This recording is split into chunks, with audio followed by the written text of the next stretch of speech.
querido irmão, minha querida irmã, graça e paz. O Senhor nos dá mais uma oportunidade de refletirmos na palavra dele. E eu quero te convidar para este tempo. E o título do sermão de hoje é As Bênçãos Espirituais. Pegue a sua Bíblia, abra no texto de Efésios, capítulo 1, dos versos 3 ao 14. Diz assim a palavra de Deus. Bendito seja o Deus e Pai de nosso Senhor Jesus Cristo, que nos abençoou com todas as bênçãos espirituais nas regiões celestiais em Cristo. Antes da fundação do mundo, Deus nos escolheu nele para sermos santos e irrepreensíveis diante dele. Em amor, nos predestinou para ele, para sermos adotados como seus filhos por meio de Jesus Cristo, segundo o propósito de sua vontade, para louvor da glória de sua graça, que ele nos concedeu gratuitamente no amado. Nele temos a redenção, pelo seu sangue, a remissão dos pecados, segundo a riqueza da sua graça, que Deus derramou abundantemente sobre nós em toda sabedoria e entendimento.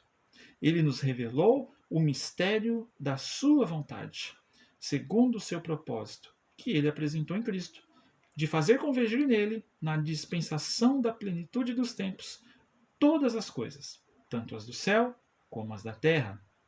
Em Cristo, fomos também feitos herança, predestinados segundo o propósito daquele que faz todas as coisas conforme o conselho da sua vontade, a fim de sermos para louvor da sua glória, nós, os que de antemão esperamos em Cristo. Nele também vocês, depois que ouviram a palavra da verdade, o evangelho da salvação, tendo nele também crido, receberam o selo do Espírito Santo da promessa.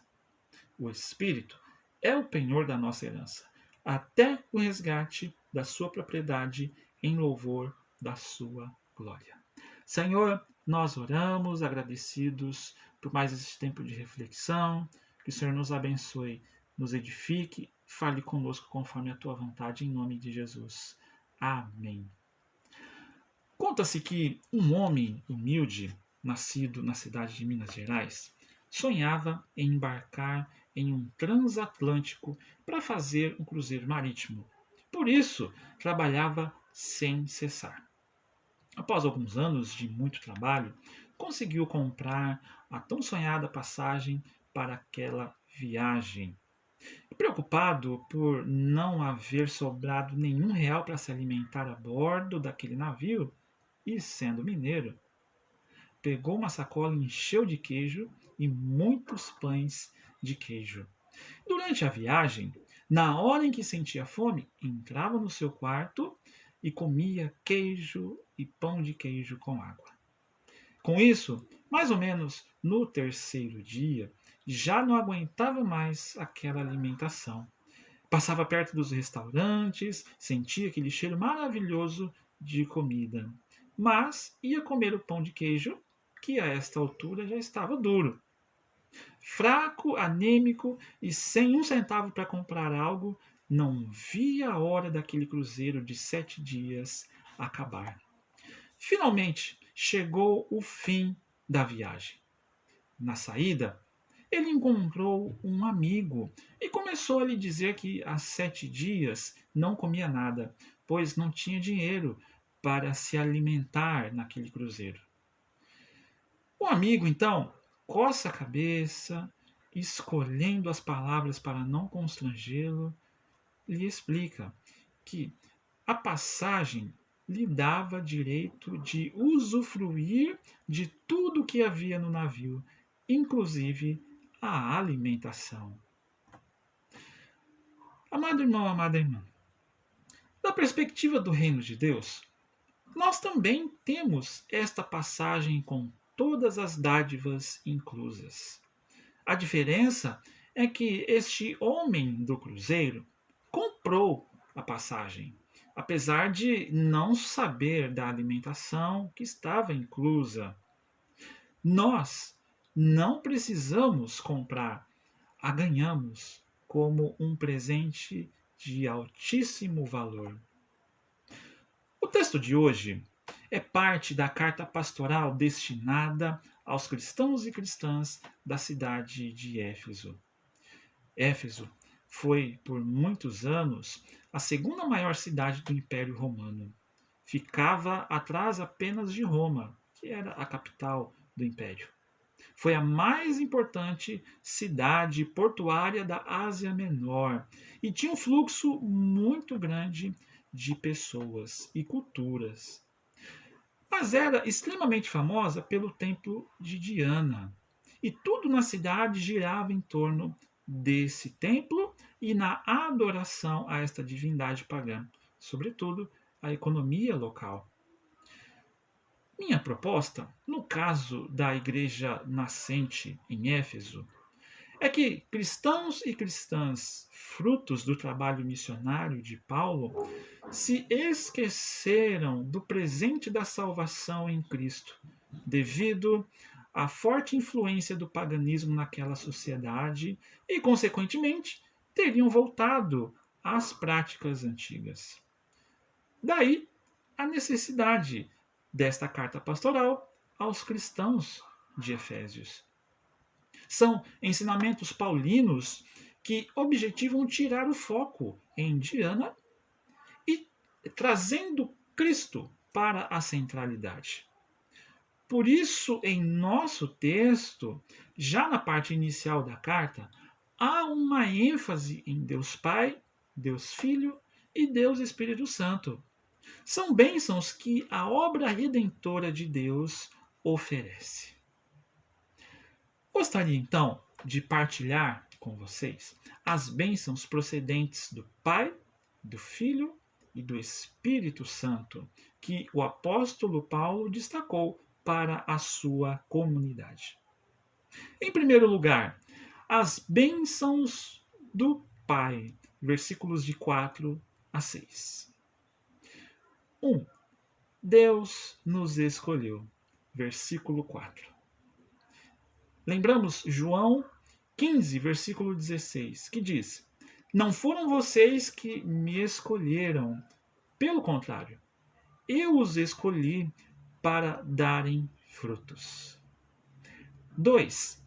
Deus nos adotou, versículo 5, a parte B. Humanamente falando, um filho natural pode vir quando os pais não esperam ou mesmo quando não querem. Mas a adoção é um ato deliberado de amor. Por amor, o Pai nos adotou para sermos seus filhos e filhas e retratos vivos de Jesus aqui na terra. 3. Deus nos aceitou, versículo 6. Na condição de pecadores, não podemos fazer a nós mesmos aceitáveis a Deus. Mas Ele, por sua graça, nos faz aceitáveis em Cristo. Em segundo lugar, as bênçãos do Filho, versículos de 7 a 12. 1. Jesus nos redimiu, versículo 7. A palavra redimir quer dizer comprar e deixar livre mediante pagamento de um preço. Na época de Paulo, o Império Romano tinha cerca de 60 milhões de escravos e geralmente eram vendidos como mercadoria. Mas um homem podia comprar um escravo e dar-lhe a liberdade. E foi exatamente isso que Cristo fez por nós. O preço da nossa redenção foi o seu sangue. 2. Jesus Cristo nos perdoou, versículo 7, a parte B. Cristo morreu para remover a culpa do nosso pecado. O perdão de Cristo é imerecido, imediato e completo. 3. Jesus Cristo nos revelou a vontade de Deus, versículos 8 a 10. Em sua infinita graça, ele nos faz compreender o seu propósito. O pecado separou o homem de Deus, do próximo, de si mesmo e da própria natureza. Mas Deus juntará todas as coisas em Cristo na consumação dos séculos. E 4. Jesus Cristo nos fez herança. Versículos 11 e 12. Em Cristo temos uma herança eterna e também somos a sua herança. Comprados por alto preço, somos a sua propriedade, seu povo santo, livres da culpa, o corpo de Cristo, seu edifício, a herança de Deus. Vemos até aqui as bênçãos do Pai, as bênçãos do Filho, e agora, em terceiro e último lugar, vejamos as bênçãos do Espírito Santo, versículos 13 e 14. 1. Temos o selo do Espírito Santo, verso 13. A Bíblia TEB, que é a tradução ecumênica da Bíblia, utiliza o termo sinete para designar este selo do Espírito Santo em nós. Sinete é um pequeno objeto de metal que traz a ideia de um carimbo, usado como assinatura do proprietário para selar e autenticar cartas e documentos. Após ouvirmos o Evangelho e crermos com a fé que traz a salvação, o Espírito Santo grava em nós o selo de propriedade exclusiva de Deus. E 2. Temos o penhor do Espírito Santo. Versículo 14. O penhor é uma garantia. Garantia representa a segurança de que o pagamento integral será efetuado. Posso inferir que o penhor do Espírito Santo que nos foi dado é uma antecipação das bênçãos do céu aqui neste mundo. E também a comprovação da glória que está por vir na plenitude dos tempos.